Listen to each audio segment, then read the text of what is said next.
यही अवसर है राजा देवदत्त। मेरी तलवार पूरी तरह से सिद्धार्थ पर भारी है, समाप्त कर दो उसे। ना रहे बांस, ना बजे बांसुरी। ना रहेगा सिद्धार्थ, ना होगा उत्तराधिकारी। राजगद्दी पर अपना अधिकार सिद्ध कर दो। गुरुवश्यपाल ने कहा है, प्रथम परीक्षा तुम्हारी ही होगी सिद्धार्थ समक्ष।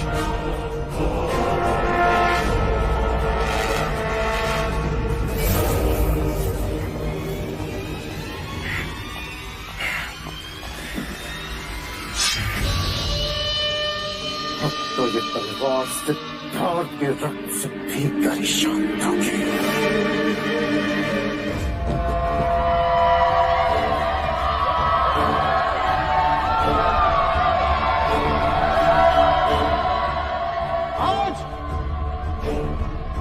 की जोड़ियों में प्रतियोगिता होगी। जो श्रेष्ठ होगा वही दूसरे प्रतियोगी के साथ युद्ध करेगा।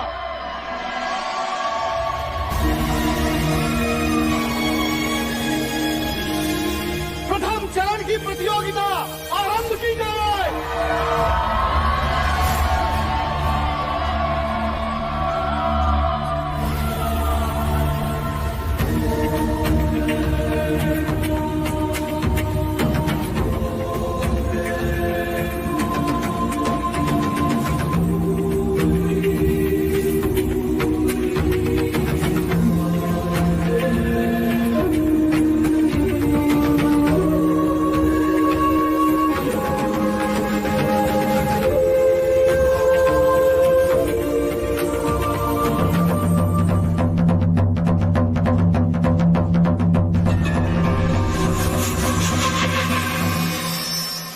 साम दाम दंड भेद मार्ग जो भी हो, परंतु सर्वश्रेष्ठ मेरा देवदत्त ही होना चाहिए। नहीं तो अश्व के पैर में तुम्हारा मस्तक होगा अश्वपाल। आप निश्चिंत रहे मंजली रानी, देवदत्त ही सर्वश्रेष्ठ होगा। उनकी विजय से ही तो मैं भी कौंडिन्य के सामने सर्वश्रेष्ठ बन पाऊंगा।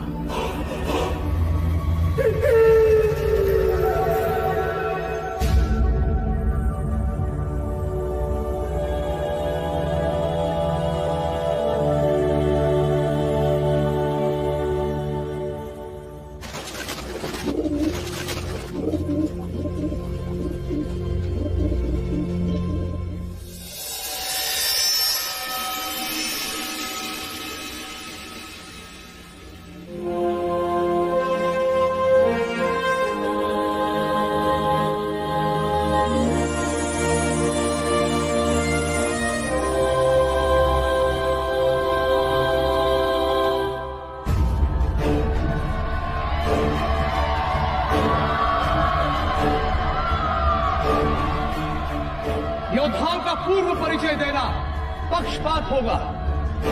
युद्ध में केवल योद्धाओं की योग्यता का परिचय है, इसलिए प्रतियोगियों के मुख नहीं दिखेंगे। दिखेगी केवल उनकी शक्ति, अभ्यास और योग्यता, उनकी चपलता और शस्त्र चलाने की प्रतिभा।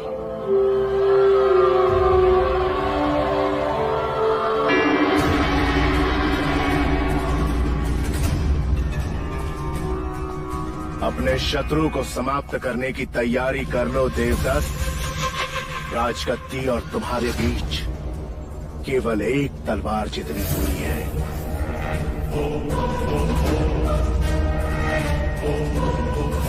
और ज्ञात रहे, युवराज जो मुखौटा पहनेंगे उसका रंग लाल है।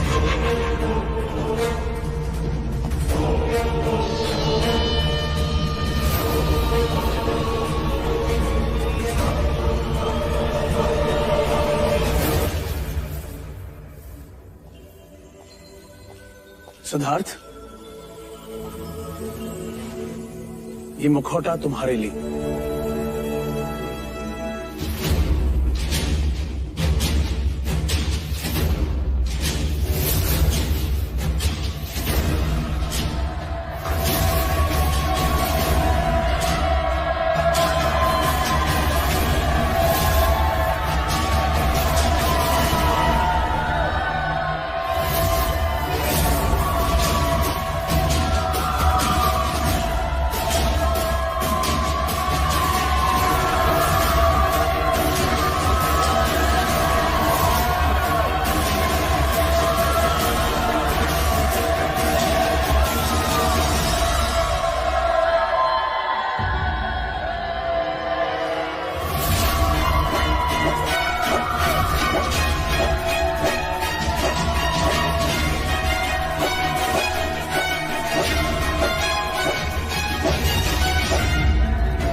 कुमार देवदत्त का हर प्रहार युवराज पर भारी है आचार्य कौंडिन्य।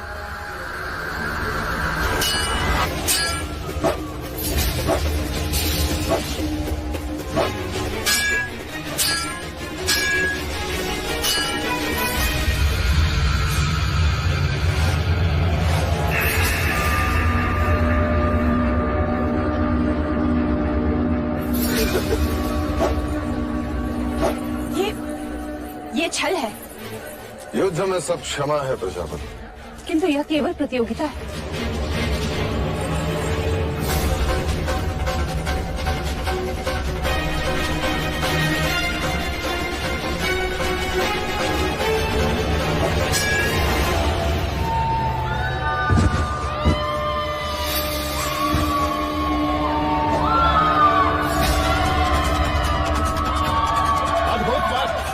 तुम्हारी स्फूर्ति अद्भुत है।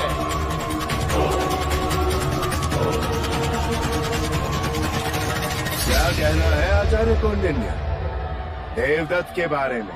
निसंदेह अद्भुत प्रदर्शन था।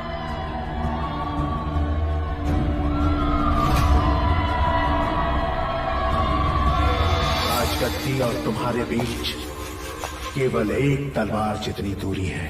युवराज जो मुखौटा पहनेंगे उसका रंग लाल है।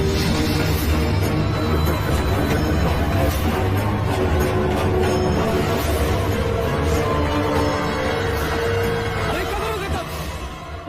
क्या करो? अपने क्रोध पर अंकुश रखो। जाओ यहां से।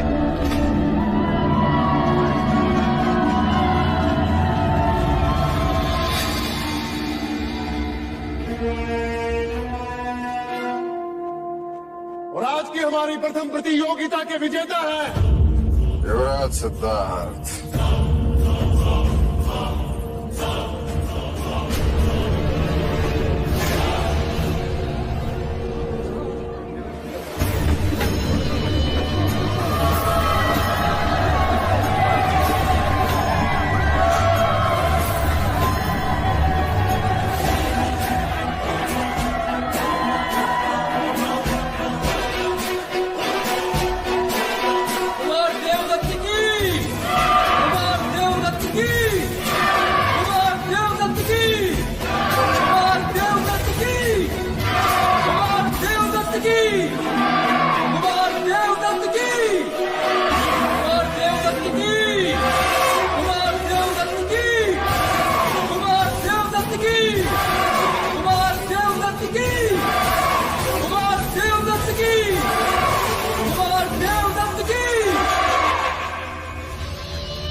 युवराज दिखाई नहीं दे रहे। और अब आज की दूसरी प्रतियोगिता आरंभ होती है।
ये प्रहार क्यों नहीं कर रहा? शत्रु को भगाना ये भी युद्ध की एक नीति है राजन।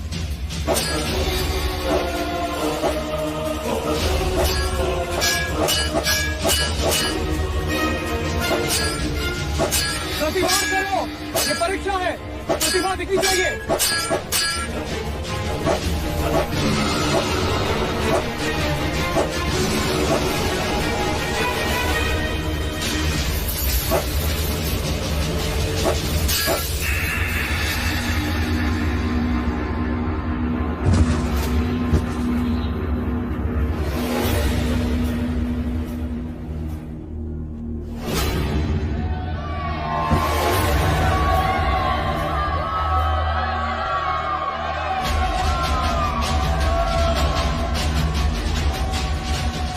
कदाचित मानाम भी जीत गए थे सर। अब कोई अंतर नहीं पड़ता कि किसकी जीत हुई और किसकी हार। सिद्धार्थ की पराजय हुई, यही हमारी सबसे बड़ी विजय है। पता नहीं महाराज को जब ये मालूम होगा तो क्या होगा। सिद्धार्थ। और आज के एक और विजेता है युवराज सिद्धार्थ गौतम।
इसका मतलब वो लाल मुखौटे में सिद्धार्थ नहीं था,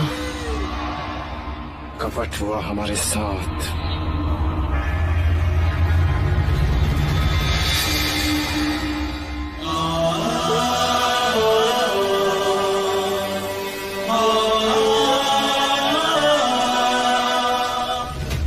आपने तो कहा था कि लाल मुखौटे में सिद्धार्थ है, तो वो बदल कैसे गया? इसका उत्तर मैं देता हूं आचार्य अश्वपाल। वो मुखौटा लेकर जब मैं युवराज को देने गया, सिद्धार्थ ये मुखौटा तुम्हारे लिए। गुरुदेव, मेरे मुखौटे का बाल तो टूट गया। कोई बात नहीं, तुम सिद्धार्थ का मुखौटा ले लो। जल्दी करो, प्रतियोगिता का समय हो गया। जी गुरुदेव।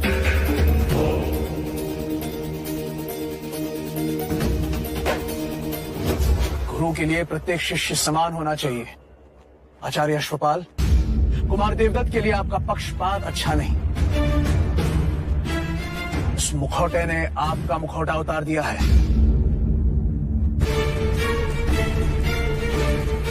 और कुमार देवदत्त, अपने क्रोध पर अंकुश रखो, वरना किसी दिन इस तरह फंस जाओगे कि कोई गुरु तुम्हें बचा नहीं पाएगा।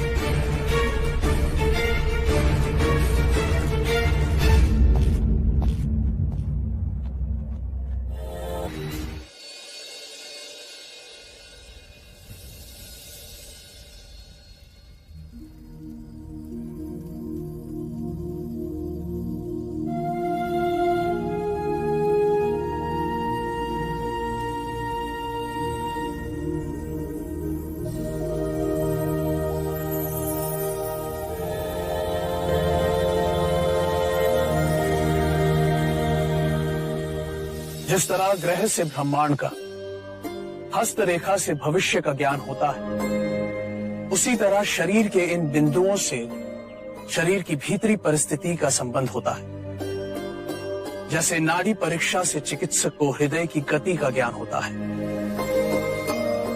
ये शरीर 10 भागों में विभाजित है। ये मध्य रेखा और दोनों ओर 5-5 विभाग।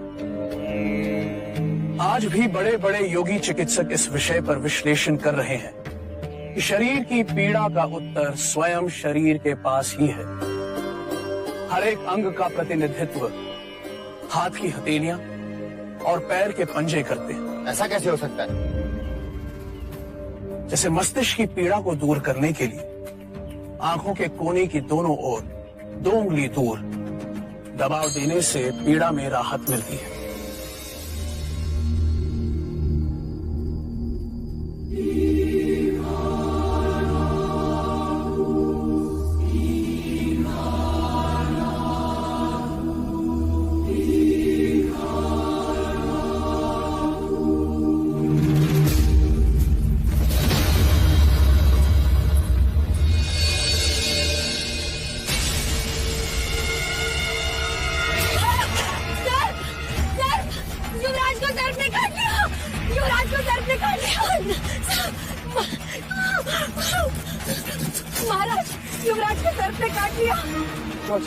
युवराज को भीतर ले चलो और राजवैद्य को तुरंत बुलाओ।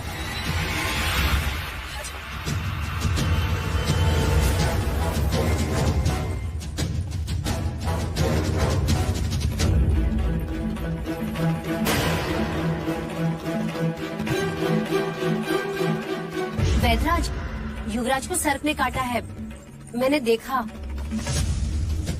परंतु इनके शरीर पर सर्पदंश का तो कोई निशान नहीं है। तो फिर सर्प देखकर डर गए होंगे युवराज, तभी तो बेइज्जत हो गए। मेरे कहने का अर्थ है बड़े कोमल प्रकृति के हैं हमारे युवराज, है ना? बेसुध होने का कोई कारण नहीं है, कदाचित थकावट होगी।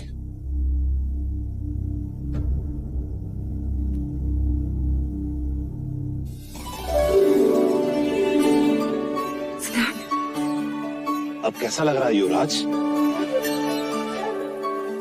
क्या हुआ था? कुछ नहीं। कुछ नहीं तो अचानक बेसुध कैसे हो गए? चिंता का कोई कारण नहीं है पिताजी। सिद्धार्थ पुत्र। माँ, इस समय मैं आपको कुछ भी नहीं बता पाऊंगा। मुझे तुरंत आचार्य कौंडिन्य के पास जाना होगा। चलो चलो। और सिद्धार्थ, ये तो बताओ हुआ क्या? निश्चिंत रहे पिताजी, लौट कर बताऊंगा सब कुछ।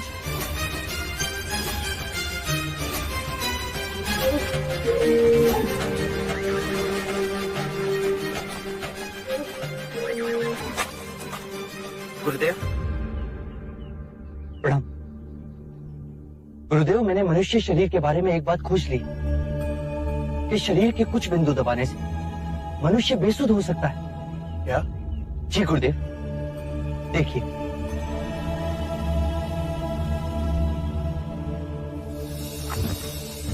इसे क्या हुआ? चिंता की कोई आवश्यकता नहीं है गुरुदेव, कुछ पल पश्चात इसे सुध आ जाएगी। कैसे कह सकते हो? प्रथम प्रयोग मैंने स्वयं पर किया गुरुदेव। कल रात में बेसुध था। अब हमें युद्ध में शत्रुओं को मारने की आवश्यकता नहीं पड़ेगी। शरीर के बिंदु दबाने से वो बेसुध हो जाएंगे और अनिवार्य हुआ तो हम उन्हें बंदी बनाकर युद्ध जीत सकते हैं। तुम सच में करुणा मूर्ति हो सिद्धार्थ, जो युद्ध में भी अहिंसा को ढूंढ रहे।